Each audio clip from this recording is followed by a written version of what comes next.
Hi, it's Kristy. We're going to do my skull trigger today. So I'm going to start by setting up my room, and I'm going to come over here and get some wipes. And then I'm going to clean the bucky here so that the patient isn't putting their face on a dirty bucky. So cleaning the bucky.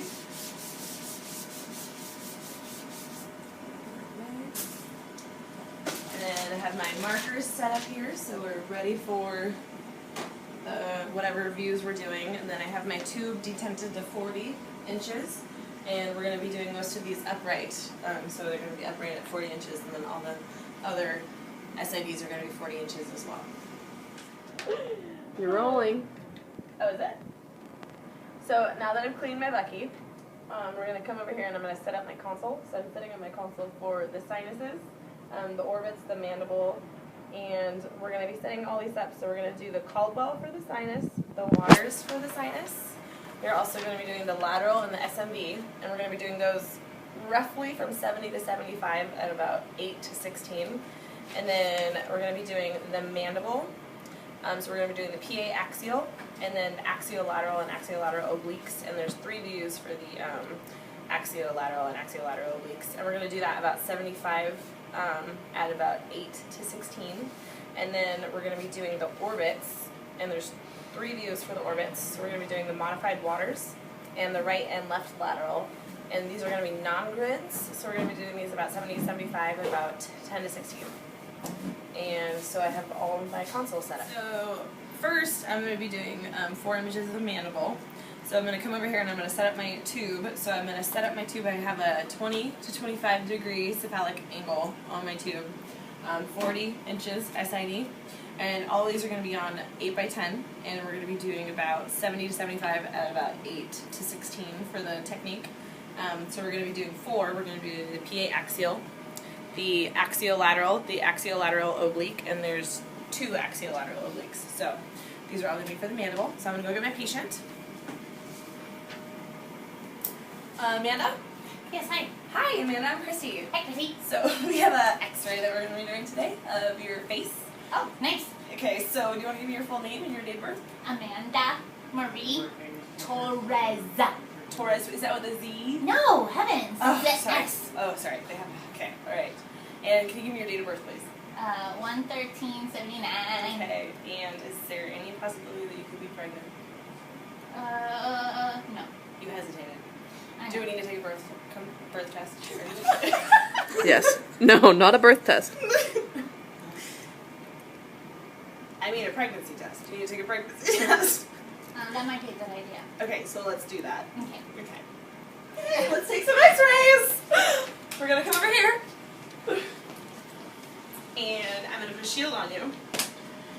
So we're gonna be putting this on backwards since you're gonna be basically facing the back of this. There you go, just like that. Alright, so we're gonna come over here.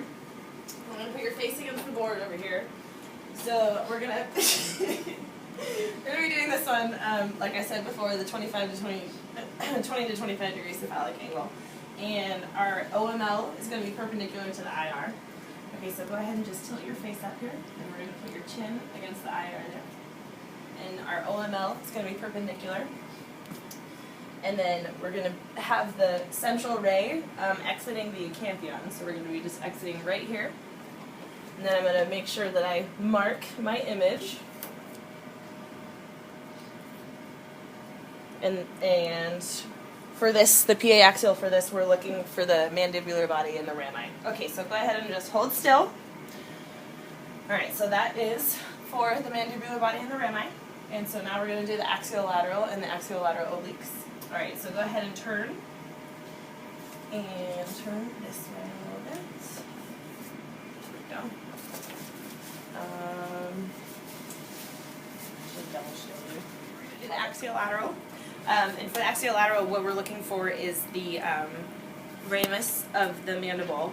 So we're going to be doing this with the patient in true lateral. So the interpupillary line is perpendicular to the IR. And we're going to have the 25 degree cephalic angle on the tube still. And we're going to have the central ray entering the gonians. So just this gonian. And then I have my tube marked on the side that is touching the IR. So we'll take that one. Now now. So for the mandibular body, it's the same basic position except for the head is rotated in 30 degrees. So we're just going to rotate the head in about 30 degrees. And it's still on there 8 by 10, and it's still going to be entering the gonian. Just back up just a tiny bit. Okay. And then I still have it marked. And we're going to shoot that one. And then the last one of the mandible is going to be for the symphysis. And for the symphysis, it's still 25 degree cephalic angle, and we're going to be doing it at a 45 degree angle, oblique into the tube. So we're going to turn her now 45 degrees into the tube, and our central ray is still entering the gonian. And still marked. We have her shielded, and we will take that. And that is for the symphysis, and then that's the mandible. Now we're going to be doing the sinus series. So we're going to do 4 images total for the sinus, and these are all going to be on the upright bucky because we need to show the air fluid levels. So for the first one, mainly all of them, we're going to do a range of 70 to 75, but about 8 to 16. And the first one we're going to be doing the Caldwell. So it's going to be the IR tilt of the Caldwell, so the PA axial. So I have tilted the IR 15 degrees, and the OML is going to, hold on, pause. So I'm going to have my patient put her forehead and her nose against the 15 degree tilted IR, and the OML is going to be horizontal and perpendicular with the IR, or the wall bucky, I'm sorry, and then our central ray is going to be horizontal. And this particular image shows the frontal and anterior ethmoid sinuses. So we're going to take that image, and then, alright, so now we're going to be doing the waters. So I've instructed my patient to put her chin against the IR, and the IR again is going to be not tilted this time. It's only for the Caldwell. So for this one, so it's her chin is on the IR, and the OML, it forms a 37 degree angle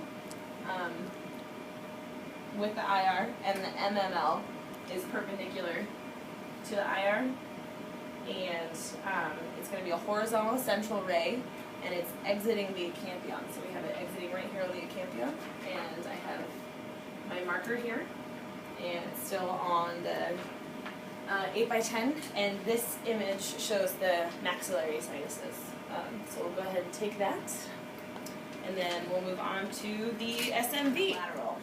So for this, we're going to have the patient's body in an RAO or an LAO so that we can get their face closer to the IR, and we want their face in true lateral, so we want the mid-sagittal plane parallel to the IR, and then the interpupillary line, we want that perpendicular to the IR, and we're going to have this to where the IOML forms a, it's perpendicular to the front edge of the IR. So I'm just going to raise her face just a little bit. And then the central ray is going to be horizontal, entering about a half an inch or an inch posterior to the outer canthus. And then we'll take this, and this particular series gets done with a little bit less technique, so it's about 70 to 80 at about 6 to 8. And it shows all of the sinuses. So this one's going to show every sinus of the face. And then we'll move on to the SMV. Okay, all right.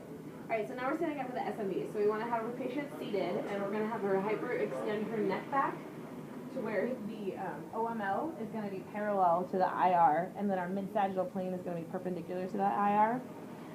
So we want a horizontal central ray. So our central ray is coming horizontal, and we want it to pass through the OML, through the sella tristica, and it's entering about 3/4 of an inch anterior to the EAM.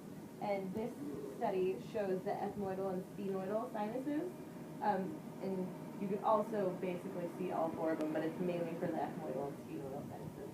And we have our patient shielded. And that's going to be for the SMV. And then we'll move on to the orbit. The 3 views of the orbit, sorry. So we're going to be doing a modified waters first. So for this one, we're going to have our patient facing the IR. Okay, so if you could just rest your chin on the IR. Go ahead and put your chin up a little bit more. There you go. So we're going to be resting the chin on the IR, and the mid-sagittal plane is going to be perpendicular to the IR. And the OML is going to form a 50 degree angle with the IR. So our OML our OML is forming a 50-degree angle with our IR, and these are all going to be non-grid. For the orbits, these are going to be non-grid images, and we're going to ask the patient to close her eyes during the image, and the central ray is going to be perpendicular, and it's entering straight through the orbits. So I have my 50-degree angle with the IR, and my patient is closing her eyes. I have it marked, and we're using non-grid. And so we'll take this image, so go ahead and suspend your respiration, please.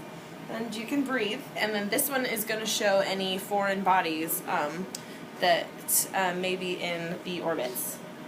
Okay, shut your mouth. You probably should. Okay, so now we're going to be doing the right and left laterals. So for this one, the patient's left eye is the one that's bothering her. So we're going to have the left side on the IR first. And we're going to have the mid-sagittal plane parallel with the IR. And the interpupillary line is going to be perpendicular with the IR. And we're going to have the central ray entering straight through the outer campus. And it's going to be a perpendicular central ray. And you do both sides for comparison. So we're going to do this one. And it's going to show any foreign bodies. And then we're going to go ahead and flip it around and do the right lateral. So we'll go ahead and flip it around. So it's going to be the same thing. So the mid-sagittal plane is going to be parallel to the IR. And the interpupillary line is perpendicular to the IR. And we have a horizontal central ray, and it's